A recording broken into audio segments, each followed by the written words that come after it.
நான் வந்து போன வருஷம் அண்ணன் சீமானுக்கு தான் ஓட்டு போட்டிருந்தேன். இந்த வருஷம் வந்து தமிழக வெற்றி கழகத்துக்கு தான் போட போறேன். எதுக்குன்னு பாத்தீங்கன்னா, இதுவரைக்கும் அரசியல்னா என்னன்னே தெரியாத உலகத்துல இன்னைக்கு வந்து சின்ன சின்ன குழந்தை வரைக்கும் அரசியல் பேச வச்சது தமிழக வெற்றி கழக தலைவர் விஜய் மட்டும்தான். சரி, இப்ப நிறைய பேருக்கு ஒரு கொஸ்டின் எழுப்போம், ஏன் இந்த வருஷம் ஏன் சீமானுக்கு போடல அப்படின்னு. நான் அதுக்கு சொல்றேன் வழக்கம்.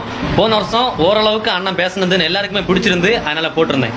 இந்த வருஷம் அதே வாய் சரியில்லை, வாய்க்கு வர மாதிரி எல்லாம் பேசுறாரு. அது மட்டும் இல்லாம மேடை நாகரிகம்னா என்னன்னு தெரியாம எல்லாம் பேசுறாரு. அதையும் தாண்டி மெயின் ரீசன் என்னன்னு பாத்தீங்கன்னா, தமிழக வெற்றி கழக தலைவர் என்னைக்கு கட்சியை ஸ்டார்ட் பண்ணாரோ அன்னைக்குல இருந்து இவருடைய டார்கெட் வந்து விஜய் அண்ணா மேல வந்துச்சு. நல்ல தலைவர்னா ஆளுங்கட்சி எதிர்க்கலாம், இல்ல எதிர்கட்சி எதிர்க்கலாம். அதை விட்டுட்டு புதிதாக ஒரு கட்சி தொடங்கியவங்க கிட்ட எதிர்க்க மாட்டாங்க.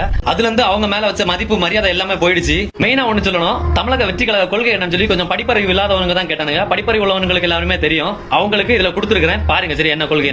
மெயினா ஒரு பாயிண்ட் கூட இருக்கு மக்களே. நான் தீவிர சூர்யா ஃபேன் ஆக மக்களே. மட்டும் இல்லாம ஒரு தனி மனிதனை எத்தனை பேர் தான் அடிப்பீங்க? அதுல இருந்து வந்து இப்போ வந்து 100க்கு 1000 மடங்கு அந்த அளவுக்கு பிடிச்சிருக்கு மக்களே.